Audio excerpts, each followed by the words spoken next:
about, because next week, Monday, a lot of these schools are reopening and our children will be going back to school, all the way from kindergarten right up until university, going back to school. And perhaps if you have older children, you may not be as concerned because our older children have learned how to conduct themselves. They're old enough to wear their masks and sanitize their hands, and they've heard enough about social distancing to perhaps not get caught up in the excitement of wanting to be close to their friends or try their friends' masks or all the little nuances that we're scared about.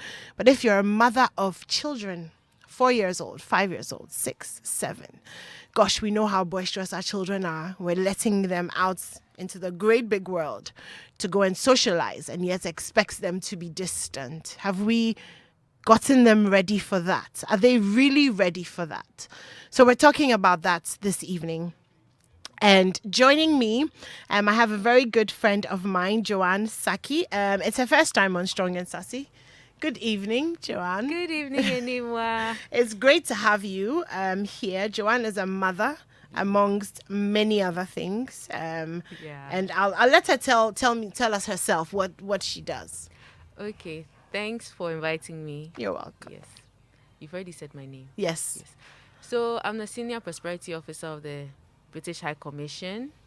I am also the CEO of Jotes Limited. We create the souvenirs by Jotes Keepsakes, and I run the Love's Closet Foundation, and I'm an actress as well. Yes, she is. Yes. So you may have seen her with her different accents on stage. I also have Mrs. Charlotte Maus Yopoku, who's currently the head of Treasury at Omni Bank. She has been a banker for 15 years in various capacities and is the mother of 3 daughters. She joins us by Zoom. Hello, good evening. Can you hear me? Okay, so we'll try and get her on as well. Okay, great. Hello, good evening. Hello, Charlotte. Okay, so we'll just start the conversation. Good and evening, then... Animwaa. Oh, there you are. Hello, good evening. Welcome. Okay, I think there's a little bit of a delay. Thank you. Okay, yeah, there is a little bit of a delay. Oh, there you are. Nice to see you. We can see you on our screen. Nice to see you. Thank you for joining the conversation. So we're going to go straight into it. Before we talk about our children, though, we're pretty excited because this year we have quite a new number of female parliamentarians, and we're excited because women in parliament is always a good thing, especially since the president is required to appoint a certain number of ministers from parliament. So we're looking forward to seeing a lot more women in ministerial positions and fighting and paving the way for the rest of us to get into politics. But Joanne, what are maybe your top 3 things that you're expecting to see from the female parliamentarians in this government? Okay, so for the first thing, what I'd like to see is good conduct in speech and in action. Conduct that can be emulated by younger people. Conduct that is exceptional. I'm also looking for good outputs. I want to be able to, at the end of their tenure, look at what they've done and say, okay, this parliamentarian has done well. We should see fruits from their labor. Okay. Not the kind of thing that we would have to be debating whether it exists or not. We don't want to hear the debate as to whether she has been effective or not. So that those are the 2 things that I'm really looking forward to. So good conduct and good output. Yes, those 2 things. Okay, all right. Charlotte, what about you? What are you expecting from our female parliamentarians? They're about to be sworn in. What are your thoughts on that? Okay, I am hoping that they contribute positively in parliament. And I mean, most of our girls, I have only daughters, are looking up to some of them, and they give us hope. They give our daughters hope. So I'm expecting that this time around, the women would contribute positively so that our daughters can believe in the hope that they've given them. Okay, so we're really looking for good role models, aren't we? I think generally across board. yes, Yeah, we are yeah, generally. for our daughters and obviously for ourselves. There are quite a few Wesley girls. That's our Yes, you know, as that's our usual. that are in Parliament. So making us proud. Okay, so let's move on to our children and going back to school. Yeah. How did you feel when you heard the president, say that okay, kids can go back to school now? Mixed feelings. I was excited to know that now children can get back to learning, because then not everybody has had access to online learning and actual guidance to learn in this period. So I'm happy that now we would have that teacher-student contact again. But then on the other side, I sort of panicked a little, because I don't know how you're going to get a 5-year-old or a 4-year-old to keep their mask on, to know that you don't put things in your mouth. I mean, everything goes into the mouth. Yeah. And they're playing, going on the ground, getting up, putting their hands in their mouths, picking stuff. So for me, I see the risk to be very great. So I want to know now what will be done to make sure that at least the risk is minimized a bit. Because even without corona, we know how our toddlers fare when they are in nurseries and creches. If one child gets a cold, almost everybody gets the cold. And Yeah. they bring it back home. And now mommy and baby have a cold. And it sort of circulates like that. So now I don't want to call it a fear, but the one thing I'm looking forward to is to hear how schools are going to be managing all of this. Yeah. Yeah. We're looking forward to that as well. And we tried to get in touch with a few schools. They're still kind of, firming up their processes and procedures. So, not really wanting to talk about it yet. Sometimes you get the feeling that maybe even some of the schools were taken by surprise. Yeah. So as much as they've been wanting to operate, they're not too sure about how, how they're going to cope with it. But Charlotte, what about you? When you heard the president say that our children could go back to school, what were your thoughts?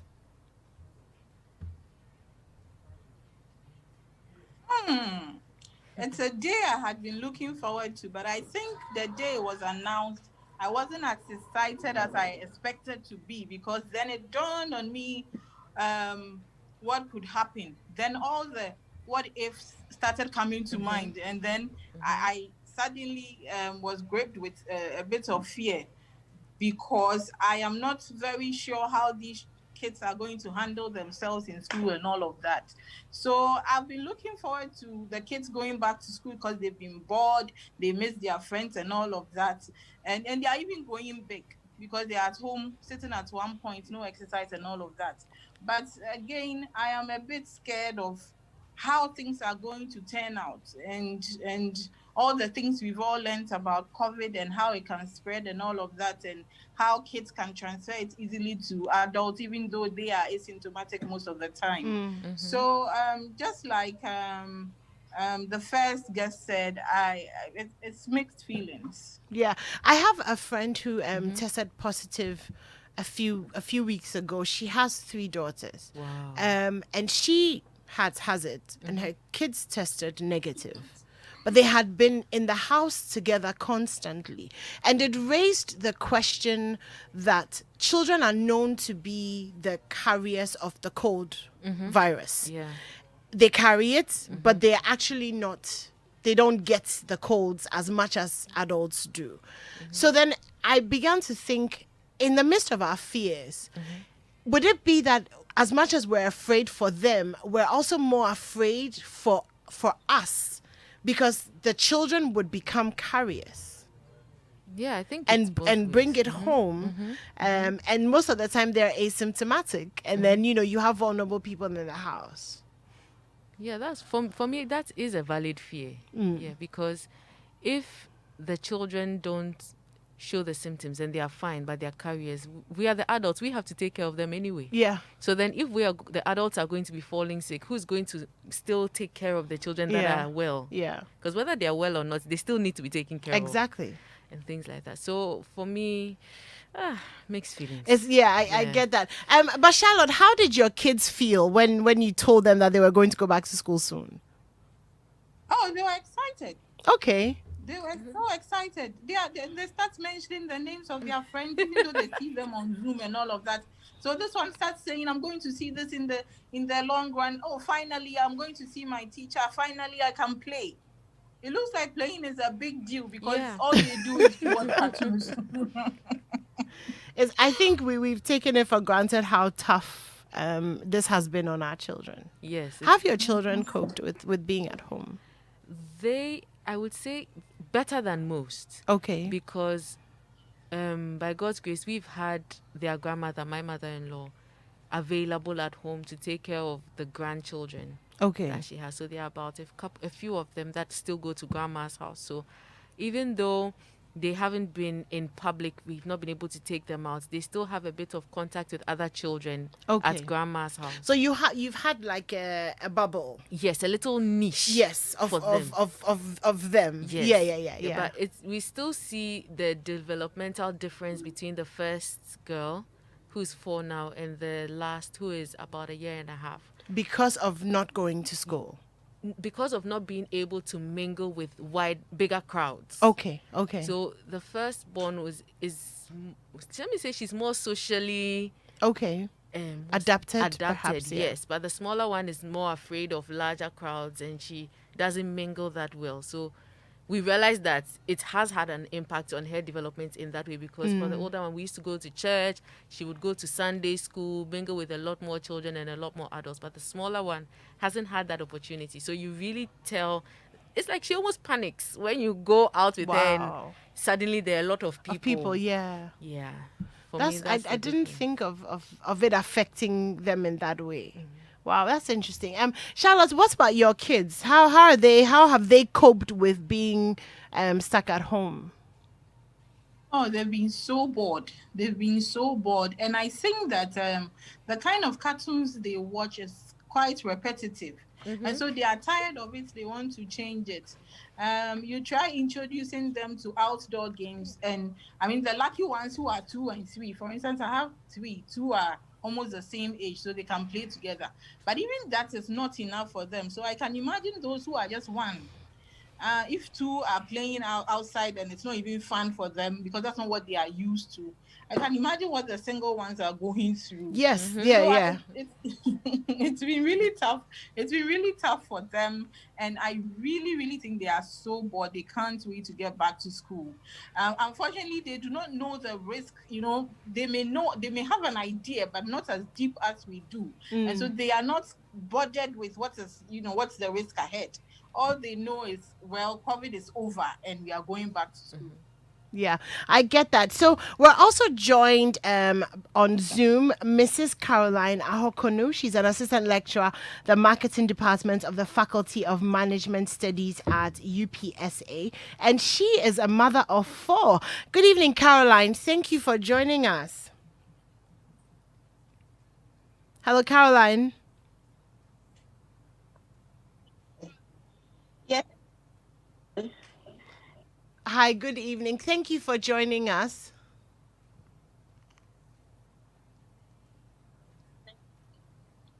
Okay, so I can see that she's talking, but it's not coming through. So we'll rectify that, and then we can have her thoughts as well. So Joanne, so okay, kids are going back to school. Yeah. The kids are excited.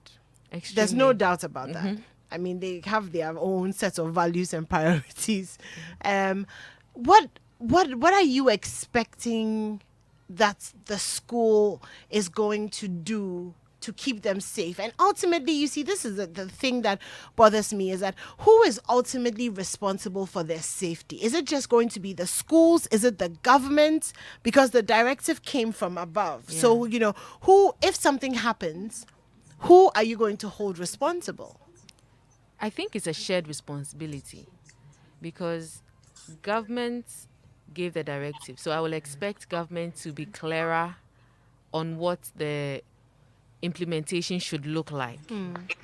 If the schools are left to do it on their own, some schools that are more capable financially will be able to put in better measures than some schools that are not financially capable. Yeah.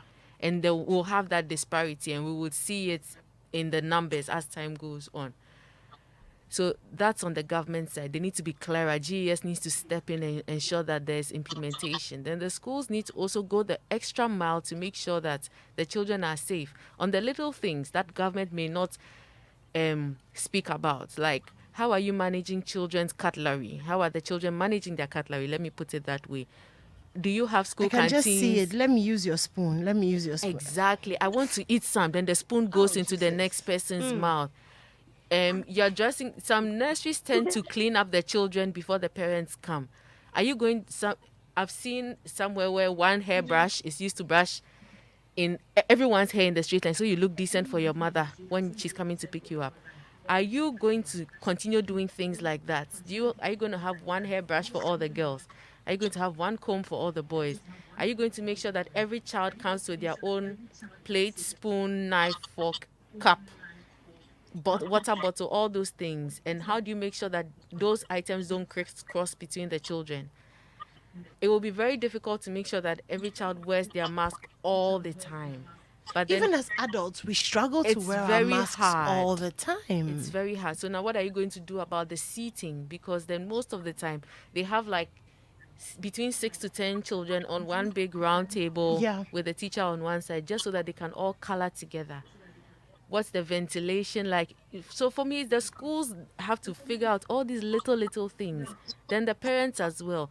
I mean, you can guide your child from home. When you go to school, don't use anyone's water bottle. Don't do this, don't do this. So you can advise your child. My 4-year-old, we went out one time and she goes like, Mommy, I want my mask. There's corona. I was excited that at least she's been able to appreciate that there's corona. So she said, wash your hands under running water, because the advert played so often that she was mimicking the advert.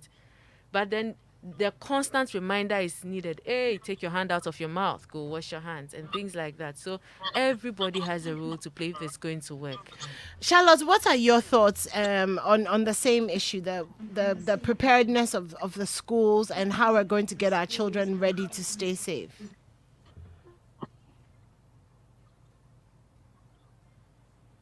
Okay. For me, I think that parents have the most responsibility at this point. I mean, life must go on. The president has given a directive. It's going to happen. So we need to conscientize our kids. I've got daughters of 6 and 7, and you would be amazed when I told them, after they heard it from the president, until the next day, I tried talking them into what to expect when they go to school and how to conduct themselves. And the first thing they asked me is, but mommy, I thought we were home because of COVID and we would only go back to school when COVID is over. So here they are already thinking that they are going back to school because COVID is over. So I think we really need to let them understand it's still there. But just like we all had the lockdown, even as parents, and had to go back to work and go back to our normal lives, we have to also make our children conscious of this, no matter how young they are. Wear your nose masks. I mean, Joanne has said a lot. No sharing. And something interesting, when I told my kids about no sharing, I said, now your snack is for you. They are like, Mommy, we thought sharing was caring. Oh my. And at the moment I was fumbling. I didn't know what to say, because indeed sharing is caring, but now you cannot share. So I had to think quickly and find something good to tell them, so that they don't think that now life is not caring. You don't care about anybody anymore, or you become selfish. But under this circumstance, life has to change a bit. So I think the main responsibility is with parents now, especially within this week that the kids are being prepared to go to school. We need to I'm thinking when I come back from work, unlike before, now I should have my nose mask on, so that they know that even people you are familiar with have to wear nose masks when they are around you. So I think Joanne has said a lot, so I'll just add this piece to it. I remember when we were in school, and when somebody comes to school with a lollipop, oh my goodness, everybody gets to lick the lollipop. So let me lick some, and and it goes round. And I've seen my children do, I mean, with each other. Oh, let me, they're eating ice cream. Oh, let me taste. And I'm just, Because you see, I don't know if the ratio of teachers to children is going to change drastically. If it's not, then our children are not going to be watched all the time. So how do you explain to 2 4-year-old boys who want to share a lollipop that they shouldn't? This is going to be dicey, but I think like we've managed to teach them several things through song and actions. Maybe we should have some form of update in the curriculum for smaller children, for KG, nursery, where they can sing and act And act. So and do we've the gone from actions. teaching them that to care about someone is to share your things. But now we're teaching them, we're going to have to re-socialize them that Yeah. actually to care for someone is to not share your things. It's a whole change in mindset, and we're wondering if our children have the capacity to survive that change in mindset and yet still understand the fundamentals of social relationship. I think if we think through it and have those who are qualified, That's the to thing. see If we children. think through it, We- have we thought through it before? for that we can't assume because we don't have an educationist here, so we can't assume for them as to whether they have thought through it or not. I mean, so 2 days ago we tackled this issue on the Super Morning Show, Yeah. and about 6 teachers called with the same concerns of they don't really know what they haven't been informed of any new process of doing things. But you see, then therein lies a challenge for me, because if you're a teacher and you've been home this whole time and you anticipate that school will reopen, we all knew that at some point we would have to go back into our regular lives, even though Corona was still existing. What thought process have you gone through throughout this time, waiting for the announcement to come? Are teachers trying to say that they themselves as individuals, as teachers, having made the effort to think through it and try I'm and sure put they in have, measure? but Joanne, if you have 30 children under your care and the school is not going to provide you with 2 or 3 assistants, it's still you and 30 children. That's right. That is true. And that's out of their hands. It's out of their Yeah. So right now I'm expecting to see more classrooms spending time on outside the actual building. Yes. So Outside. A lot of outside, outside yeah. classes. That's that's what I'm expecting to see. If I've never we've tried to move away from schools under trees. But is this the time to go back to schools under trees? Not full time. But if your classes are so packed, I mean, there are some classes that have 60 children in one room. yeah. In cases like that, we have to be creative. We have to find ways of making sure that these 60 people don't all end up with the virus. So what are you going to do? You need better ventilation. If you can't open up all the windows and there's nothing you can do, you may have to consider maybe 2 or 3 classes outside, Yeah. 1 inside, things like that. I But don't you know. see, and let me come to Charlotte with this. This is the reason why we're having this conversation today, is that for the past few weeks, a lot of our focus has been what is happening tomorrow, Yes. which is the inauguration of the swearing of the president and everything that's going on in parliament. But we as mothers are sitting down and having a conversation and realizing that, look, my children are going to school next week, Monday.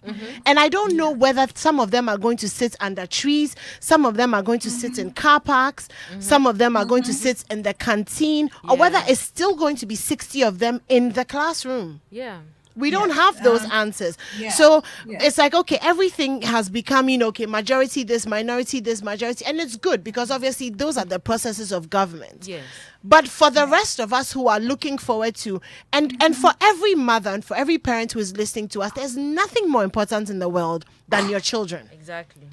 So we need answers. We need tomorrow to be over so that we can begin to get some real answers concerning the practicality of how our 4-year-olds are not going to go back to school and share one lollipop. Are schools Yes. organizing PTAs I- before reopening? I haven't gotten any notification of a PTA. Yes. Have you, Charlotte? I- Have I you think gotten that- any notification of a PTA? No, not at all. Not at all. And I think that I am not sure the schools were prepared you know, to No. hear what we all heard on Sunday. So they are also, I'm sure, putting themselves together before they come to the parents. But the reality of this whole thing is that the class size, as in the physical size, has not changed. Mm-hmm. The arrangement of chairs has not changed and cannot be changed for the kids to be in there, to be able to occupy the kids. And so it's going to be the same number, it's going to be the same class, it's going to be the same sitting arrangement as it was when life was normal. So that's a bit scary. Now, I was hoping that the schools could come up with something so that we would all be comfortable. Something, for instance, rotation. Okay, it's for the start. Can we start from somewhere? Can we have a group coming 3 days in a week and another group comes? So if you have a class of 60, it becomes 30. Yeah. And then the next, the next week, those who came for 2 days would come for 3 days. Something of that sort could give us some comfort. Otherwise, all I'm seeing is in my daughter's class, for instance, they are 25. But the class was actually designed to occupy 25 kids under normal circumstances. And so now that things have changed, what kind of spacing is going to be there? Yeah. Is the social distancing going to be effective? Because it's the same number of children, the same number of teachers, the same class space. So I think that the school should quickly come to the PTA. Some parents would have very laudable ideas as to how we can all manage for the safety of our children and in the long run our own safety and for the safety of the economy, because we all need to be healthy for the economy to grow. Let me see if we can get Caroline. Caroline, can you hear me?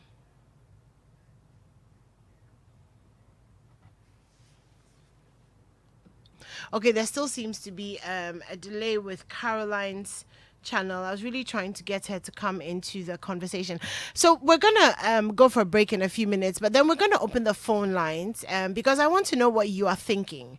I want to know what's on your mind in regards to your children going back to school. Are you going to let them go back to school at all? I mean, is there an option to Hello. keep them at home? Hello, Animwaa, I'm here. Oh, wonderful. Hi, Hello. Caroline. Hi. Hello. Hi. Can you hear us? Hi. Oh, great. I'm Okay. good. Well, hello and welcome. We Hello. know you've been online, but there's been a bit of a delay, so we haven't been able to really talk to you.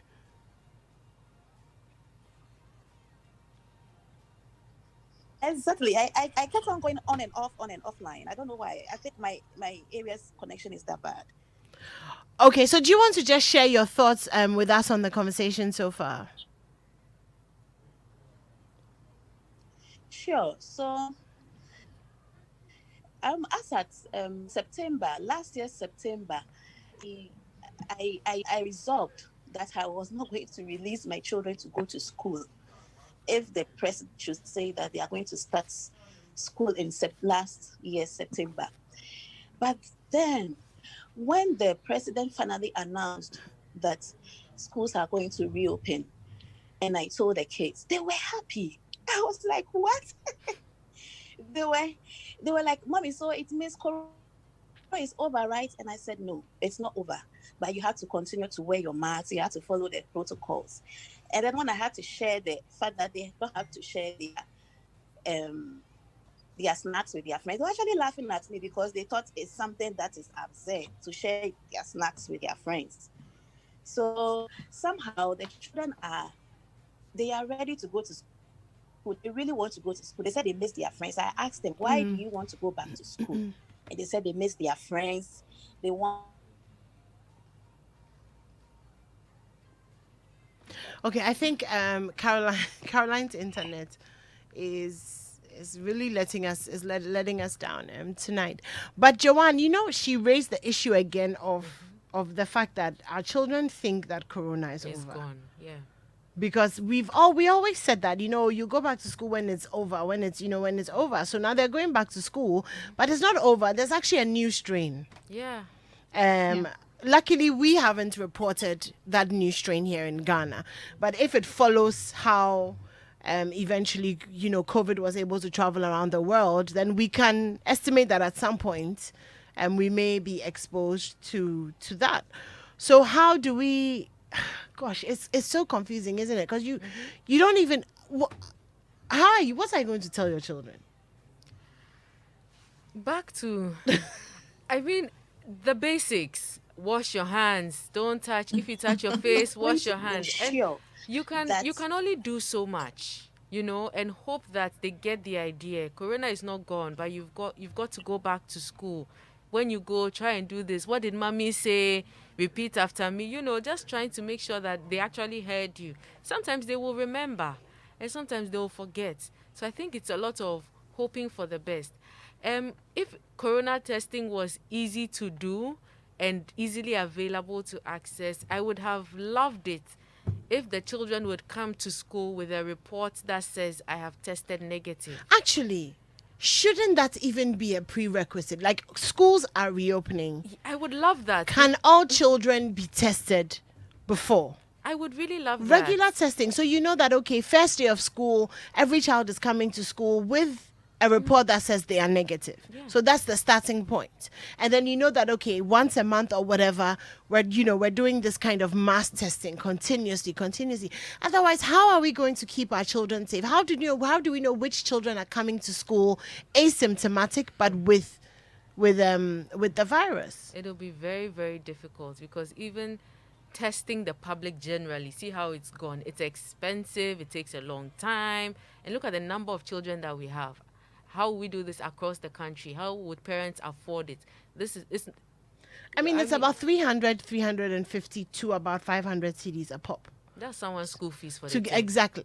So yes, maybe some people will be able to afford it. But what about those who can't afford Exactly it? the So point. even if let's say you, Joanne, could afford to get your children tested before they go to school, there's no guarantee that every other child would be tested. Exactly. So then it really wouldn't matter whether your child is negative tested, or positive, yeah. because they're still going to be exposed.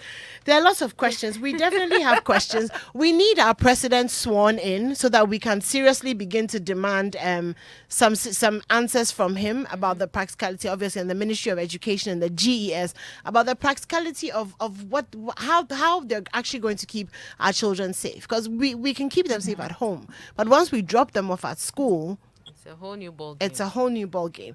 We're going to take a few messages from our friends, and when we come back, we'll open the phone lines, and you can join.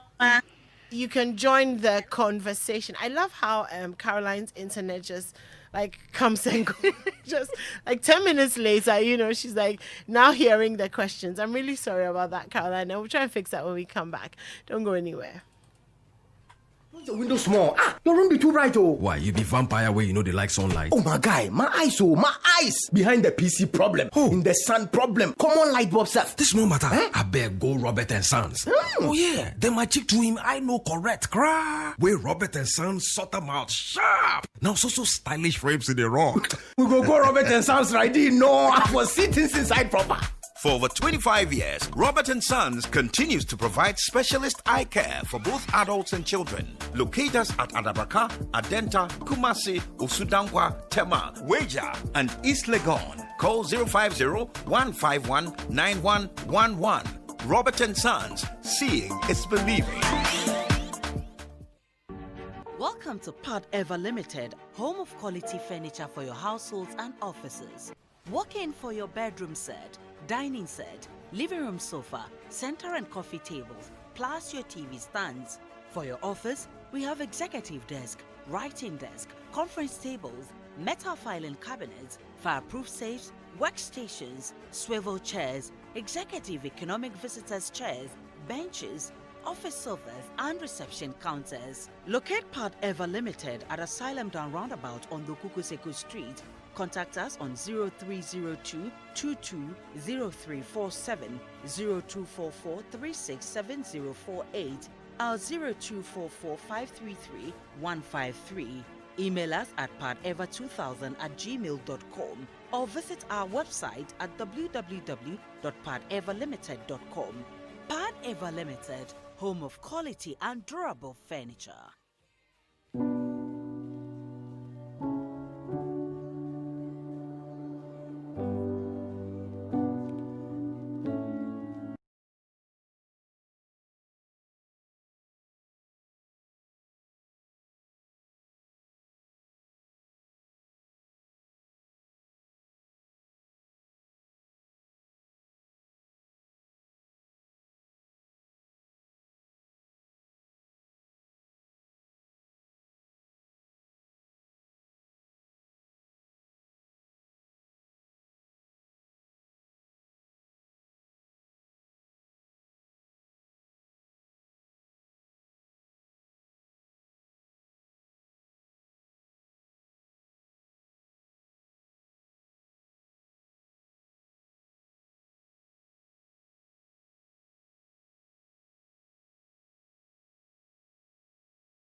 show, man.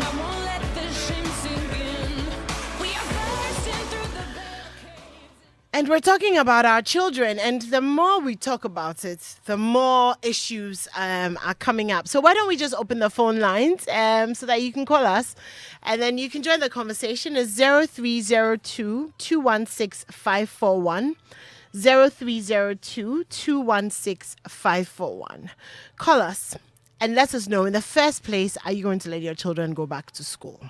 And then, how are you going to prepare them? How are you going to keep them safe?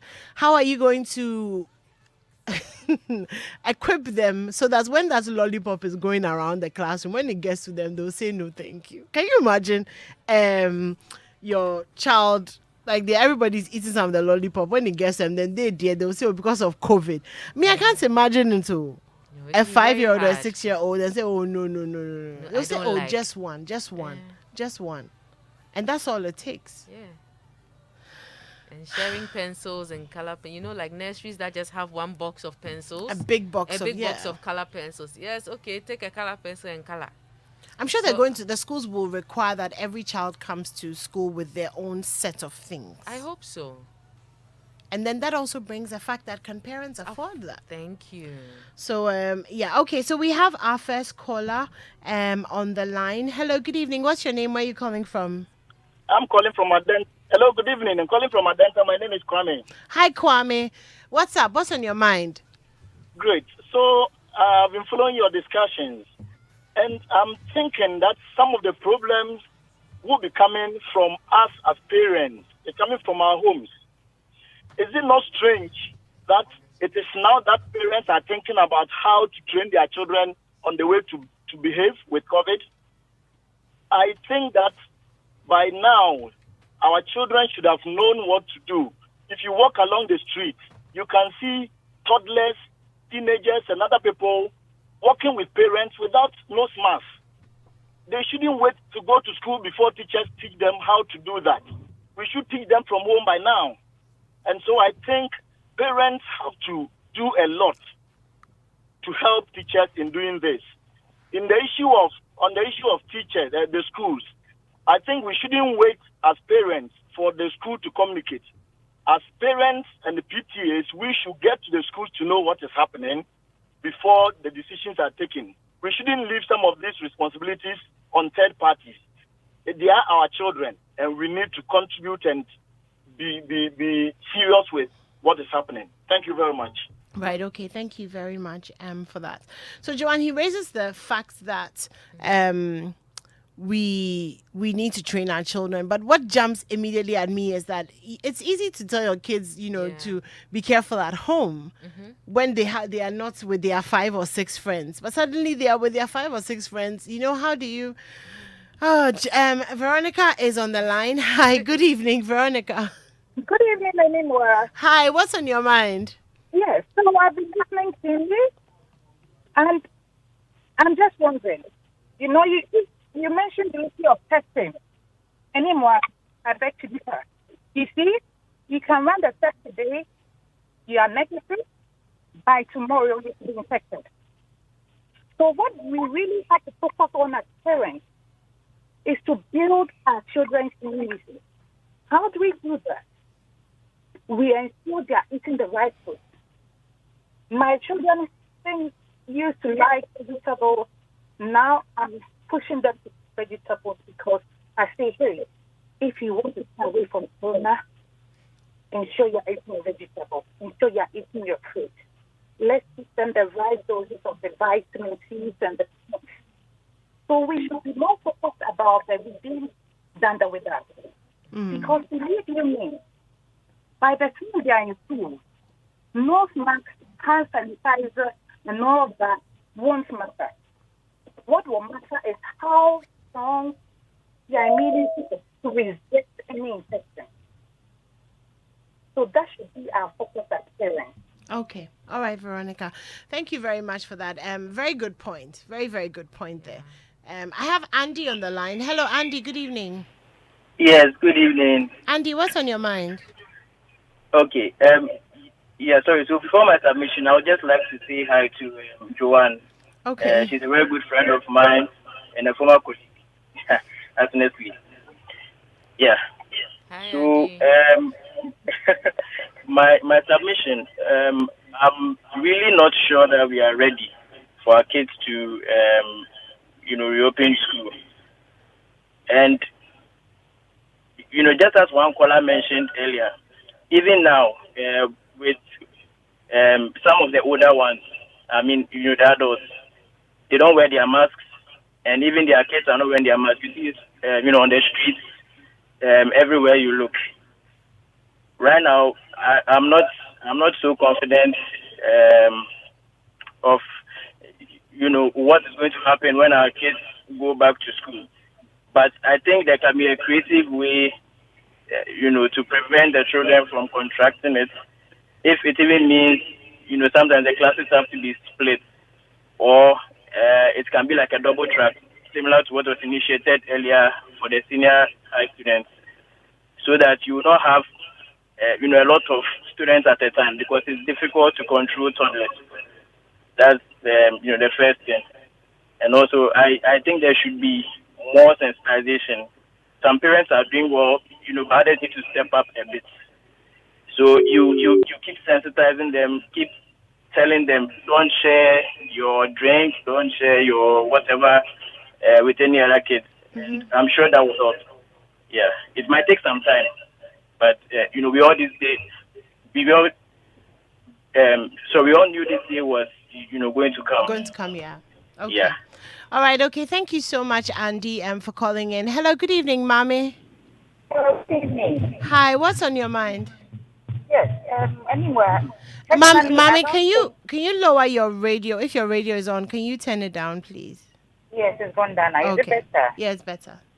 Okay. So what I was saying is that personally, I don't think I'll let my kindergarten kids go to school. Okay. Because I don't know how I'm going to explain to them that, listen, because of COVID, don't take this from friends. A kindergarten kid is a kid, and a child is a child. He or she can't really remember all these things. You understand? Mm-hmm. So, what will a kindergarten child lose if he doesn't go to school for even a whole year? Yeah. It's a kindergarten child. Mm-hmm. So, if my kids are grown up, from, let's say, class 4, 5, going that way, they can really appreciate what I tell them. Yes, but for the kids, the toddlers, no, it's a no for me. And the first caller, I beg to differ. Okay. Because how would you say that we're supposed to train our children in that manner already? We are Africans. We are taught how to mingle, how to socialize, how to do. Those are the things at that stage. And we can't really teach toddlers, how to take care of yourself in this manner. So we shouldn't blame parents too much. That it's not that we are going to teach our kids how to behave this way. We are brought up this way. You're supposed to communicate our kids. You just jump on you. Somebody will be eating, let's say, a candy or something. Somebody might take it from the mouth of a friend. You will take it from his mouth and put it in the other person's mouth. And how do you tell your child who is a kid to do this? Yeah. So for me, the kindergarten kids, personally, I won't let them go to school. That's what I think. Wow. Thank you so much, Mommy. And I've heard that a lot from a lot of mothers who have younger children. Mm-hmm. That they won't let them go to school. What do you think? We still have a few minutes left to take your phone call. 0302-216-541.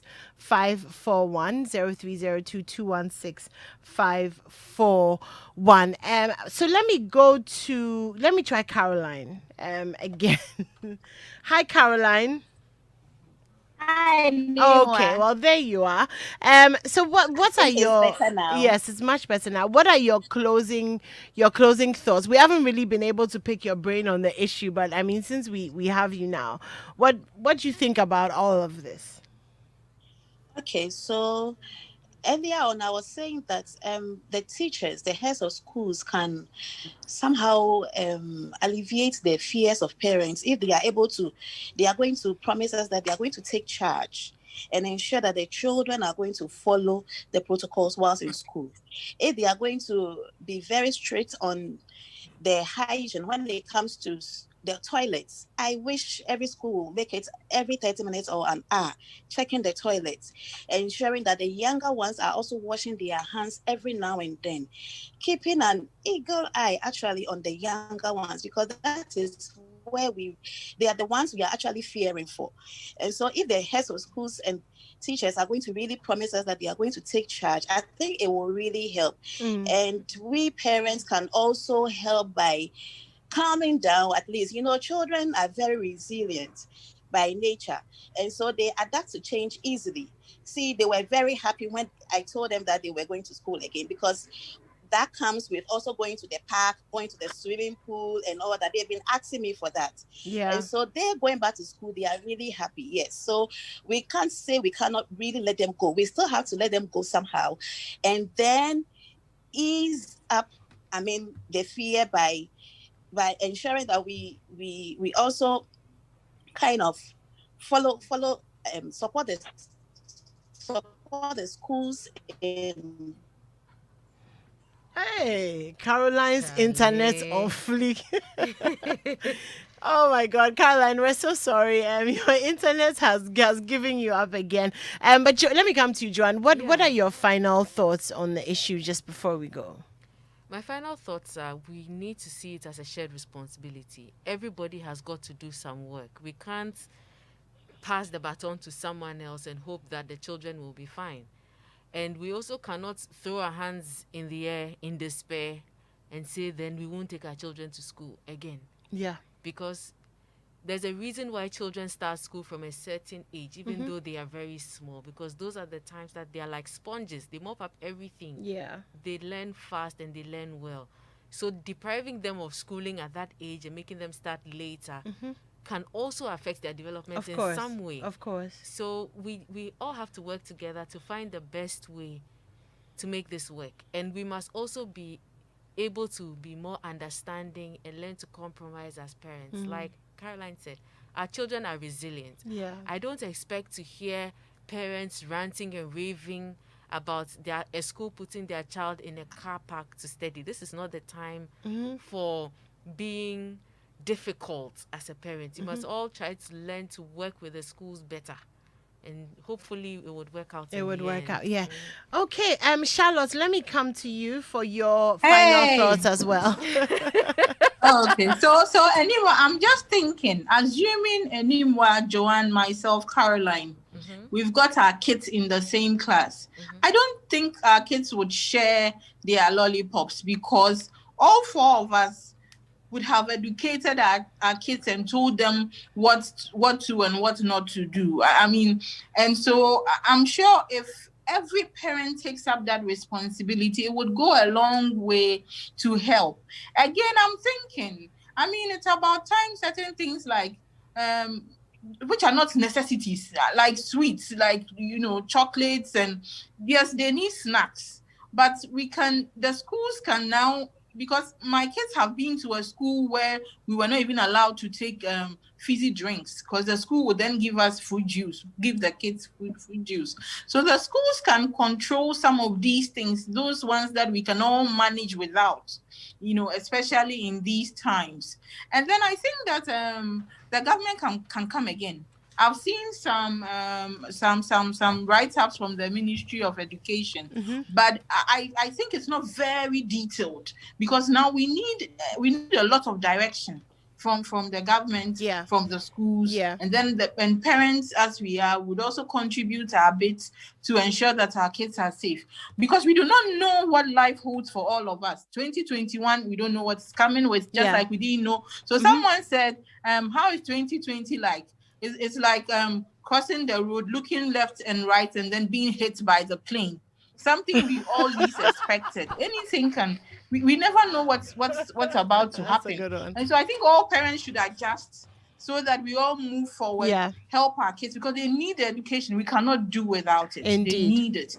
But we should try and get involved in their lives every day after school, understand what happened, what they did. We should get involved with our kids now. Yeah. So that it becomes better for all of us.